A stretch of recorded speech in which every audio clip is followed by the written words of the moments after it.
Guys, welcome back to another Shawnee's World video. This video is going to be another one in my moving vlog series where I'm talking about moving to Texas. So I decided in this video to talk about how we got here as far as like in this house, because a lot of people in the moving to this area, or just in general, the housing market right now, whether you're buying or renting, is very competitive. I just want to give like a little insight into what we experienced when we were looking for housing down here. But before I get into this video, don't forget to hit that subscribe button, that like button on this video, and the notification bell so that way you don't miss any more videos when I upload them. So buying and renting right now is absolutely crazy, mainly because everyone is moving here to Texas. We have Tesla coming in, building their headquarters here, as well as other companies, tech companies that are coming into the Austin area as well.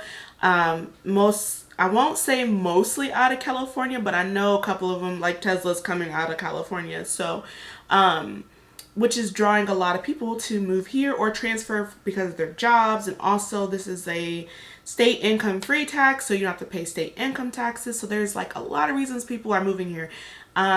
Previously it was thought that moving to Texas, you can come down here or move from the West with your income and get a nice big house for, you know, little money. Kind of like if you were living in New York and you wanted to buy a nice 5-6 bedroom house in Georgia, like you could do that, you know, with your income from New York or California. Same thing, but things are changing here in Texas from my research, not because I've been here all along, you know, I'm just a newbie. I forget what they call us, implants, explants, something like that, transplants, whatever. A lot of people came here with that frame of mind, but because of everybody flocking here, that's not the case so much. So I thought that was just for buying, and I had reached out to a realtor prior to us moving down here and getting job offers just to see what was in the area.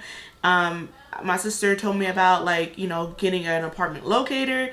So I did reach out to a couple of realtors, and the one that got back with me, we were talking, and the plan was for us to come down here in April for the week that we were down here and to go look at houses, apply to houses, and hopefully secure a house during that week. Well, me and my anxiety, I'm glad that we started that process way before when we came down here, because it was crazy competitive. I was not expecting to be turned away. You have to excuse my kids.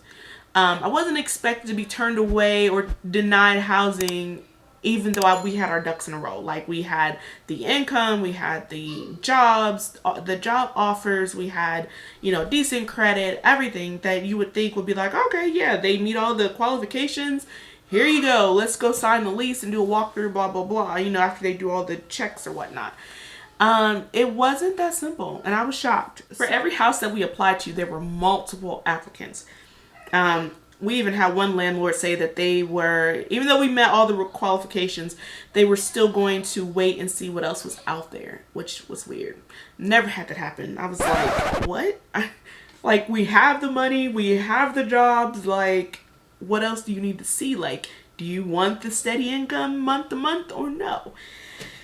Nevertheless, and I think we lost one house also because the other applicant wanted a longer lease term than what they originally put it on the market for, and they wanted that longevity of a lease term versus 12 months.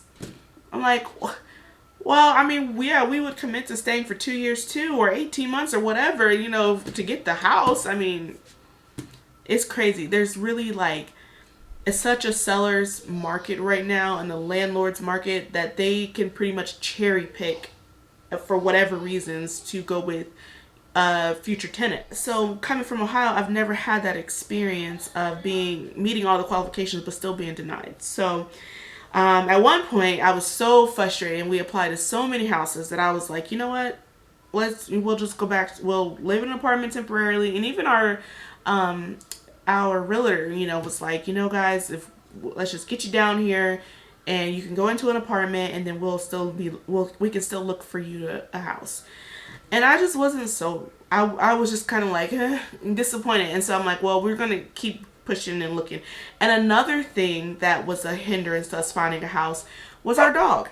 Most of the landlords either didn't want animals or they wanted small to medium animals. And even though Bella is considered a medium-sized dog, she was still, some of them still like consider her to be a large breed because she was 59 pounds at the time.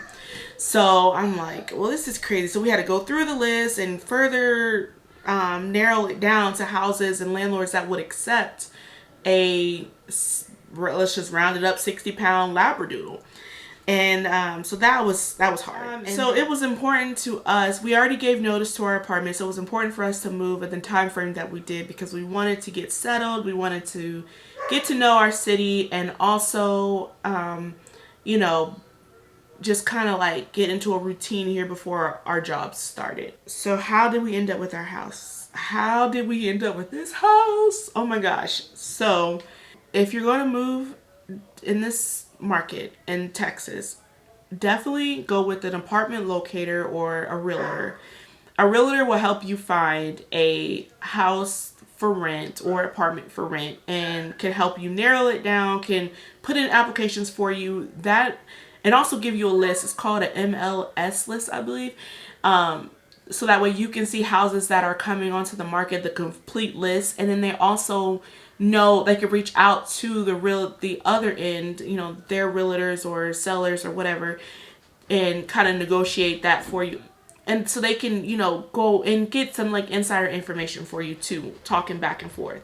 So definitely go with the realtor. That's number one. Two, our realtor suggested that after being denied for so many houses, she suggested that we up our rent, that amount that we're willing to pay. So whatever our max budget was, just let's see what happens. So we applied to this house and we talked about it. We said, okay, this is our max budget. Like if we don't get anything, then we'll just, you know, try to figure out another route. Then we applied to another house, same thing. And then we also found this housing community that is ran like an apartment complex, but they were all houses. So we applied to that as well. We actually got called back and they did their checks and whatever on this house quicker than the other two properties. And so the realtor agent for this house that works with our landlord, she was like, there was 7 other applicants and for this house in addition to us, and we were the only ones to offer more money per month.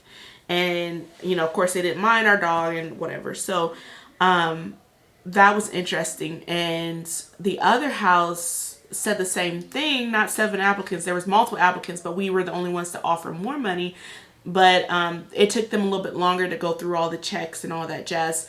And they were a little bit further out than what we wanted to be. So yeah, so that was another reason that we ended up, actually we signed this lease before we even heard back that we got approved for that other house, which the other house was a new build in a community where they were still building new houses.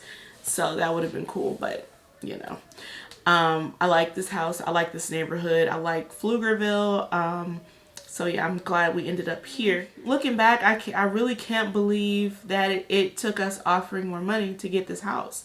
And we, you know, we paid a lot of money, like in application fees and administration fees. I'd say about roughly under $200. I want to say maybe like 150, 175, and what we spent in total to apply and for all the houses that we did. The good thing with working with a realtor was that we were also able to submit our application, and if they, you know, looked at our qualifications and the landlord and the realtor was like, okay, yeah, they would be good, then we could say, okay, yeah, we'll go ahead and apply and spend the money to apply.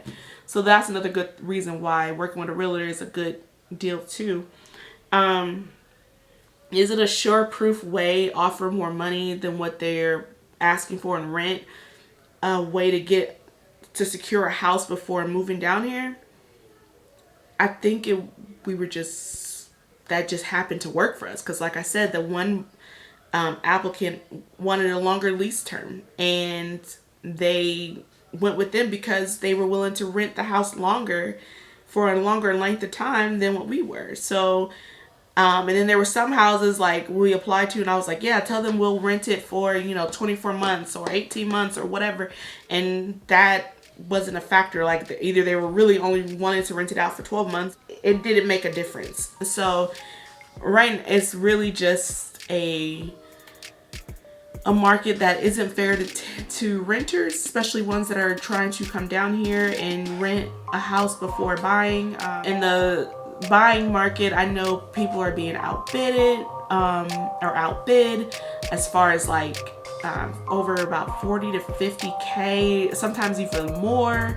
And there's multiple people looking at the same house, so it really just depends. Like, you have to find a good realtor to work with, somebody that's going to really, like, you know, advocate for what you want and, you know, kind of help you, put you in that, you know, in that position to be competitive or tell you what you need to do.